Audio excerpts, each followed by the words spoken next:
Je viens de rentrer du contrôle technique et carte rouge, évidemment. Bon, on le savait, mais il fallait quand même passer la voiture au contrôle pour savoir tous les petits détails qu'il fallait refaire par-ci par-là. Donc en soi, voilà, on a surtout les feux de position arrière, donc on sait qu'on a un problème de masse, on doit le vérifier, on doit regarder, mais on n'a pas eu le temps. Donc voilà. Les pneus, que dire des pneus? Les pneus sont pas du tout adaptés, ils sont presque slick limite. Donc voilà, ça c'est à changer, on le savait, mais on a été un peu pris de court pour le contrôle technique, donc voilà. Et après, bon, ça c'était vraiment pas prévu dans la liste des choses à faire. On a une fuite de liquide de refroidissement, donc on va devoir régler ça dans les jours qui suivent. Pour le reste, c'est de la corrosion par-ci par-là. Bah oui, la voiture est vieille, elle a son âge, elle n'a pas fortement été entretenue par l'ancien propriétaire. On a récupéré nos pneus fraîchement montés sur du coup les jantes qui étaient sur la voiture. Donc voilà, ça va être un petit peu mieux du coup que ceux qui étaient là avant. Hop, on va installer ça et ça fera déjà 2 lignes de moins sur la carte rouge.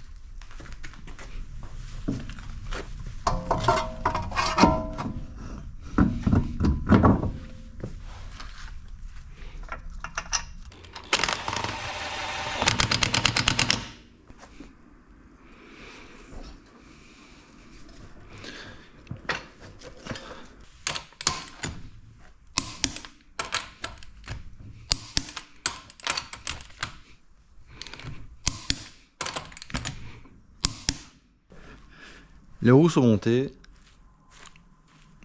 On va pouvoir du coup passer à l'étape suivante.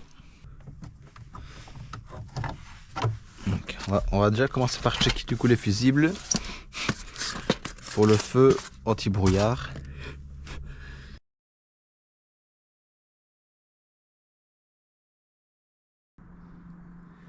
La voilà sortie et surtout terminée.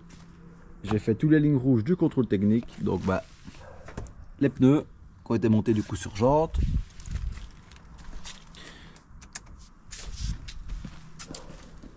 Les feux qui fonctionnent.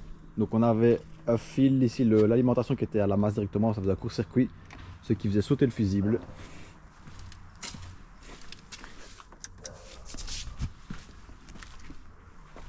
L'anti-brouillard qui fonctionne. Alors lui, par contre,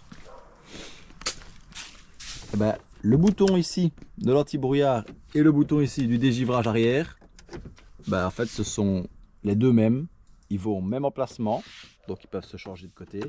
L'affiche ici c'est exactement la même, et du coup elle rentrait dedans, du coup j'avais juste tout bêtement inversé les deux, donc ça c'était assez facile à résoudre. Pour ce qui est du coup de la fuite, c'était une fuite de liquide de refroidissement, et c'était la durite ici, la durite du coup qui va du bloc thermostat au bloc chauffage, qui perdait. En fait, juste quand on a démonté la durite, et le laiton du coup du bloc chauffage était un petit peu déformé, et du coup le collier ne serrait pas vraiment bien la durite, et du coup ça faisait un manque d'étanchéité, ça perdait.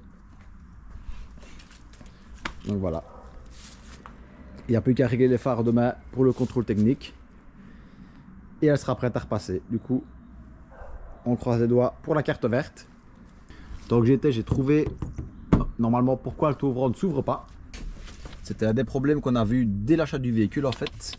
Et donc en fait ce serait ce petit relais, voilà, ce relais là, qui se situe vraiment ici au-dessus de la boîte à fusibles, donc tout est démonté. Hein.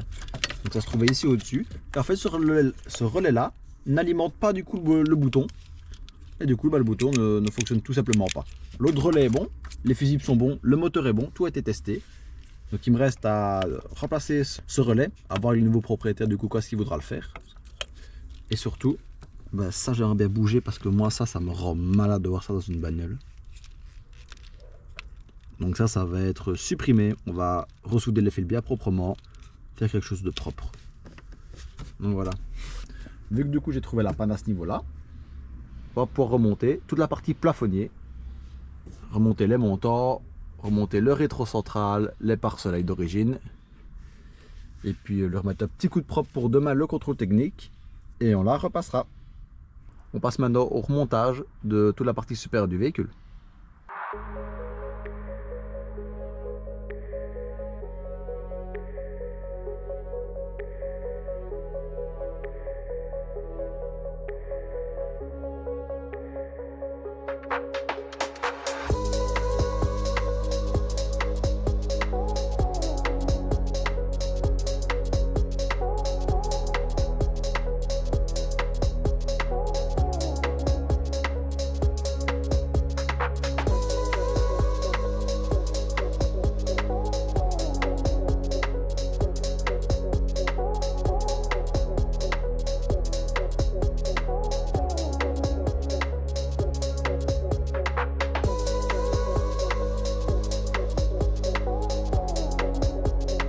Aujourd'hui, nouvel épisode sur la CRX, du coup, elle est revenue au garage. Ce qui va se passer, c'est qu'on va installer sa nouvelle ligne d'échappement. Donc voilà, une ligne complète de chez SRS, avec le décatalyseur de chez SRS aussi.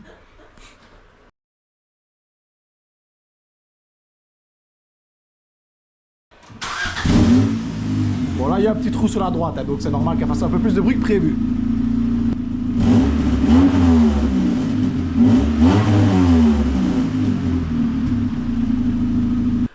Première étape, enlever la ligne d'origine qu'il y a dessus. Et ensuite, on va installer la belle ligne.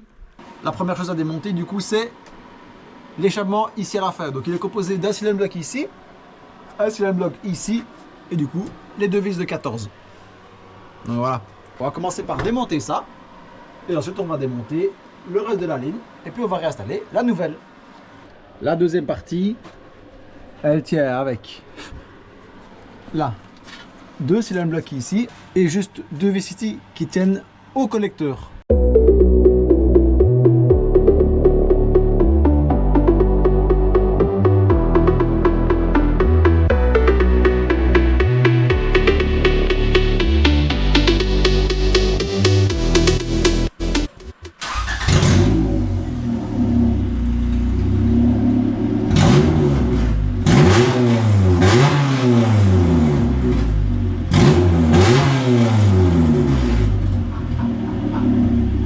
Tout est démonté.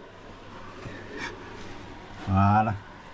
Le jouet ici, on n'a pas de nouveau. On va laisser celui-là de 1, il est propre, et de 2, le prochain achat sera sûrement un collecteur. Donc on va pas faire de frais inutiles là-dedans alors qu'il viendra avec le nouveau collecteur. La particularité, c'est qu'ici, il y a plusieurs éléments. On va commencer par installer le petit décatalyseur. Et puis, on va suivre la courbe petit à petit.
Dégata installé, le silencieux intermédiaire est installé, il nous reste à mettre du coup le tube ici en S et qui passe au-dessus de l'essieu, et ensuite on va installer du coup le bon gros pataton de travers.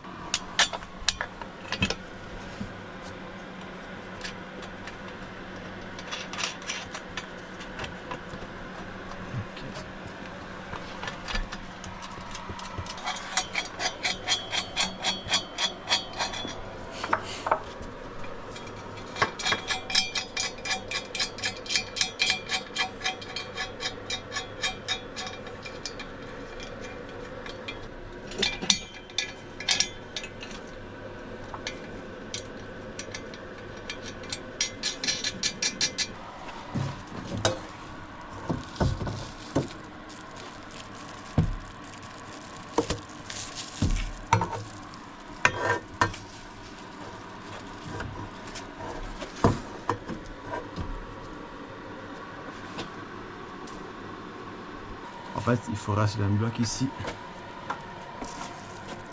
Plus bas. Du coup, regarde, on touche le pare-choc. Il faudrait que là, il soit plus bas. Ici, on a fait une petite coupure parce que du coup, on a dû regarder pour régler un peu la ligne parce qu'elle ne passait pas du tout. Donc, on a un petit peu abaissé la patte. Ici, je vous montrerai la patte qui tient du coup le cylindre bloc d'origine. Alors, on voit vraiment que ça passe. Je vous montrerai, ça passe vraiment tout juste et ça touche un tout petit peu le pare-choc, mais ça, on ne pourra pas faire grand chose. Ici, on va finir de serrer la ligne.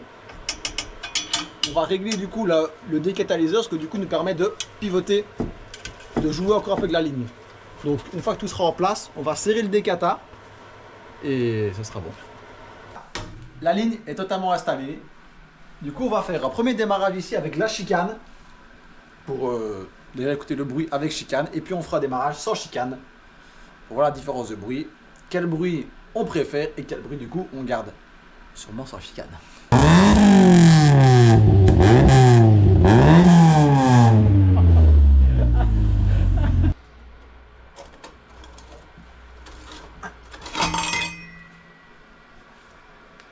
Oups, on va être camion.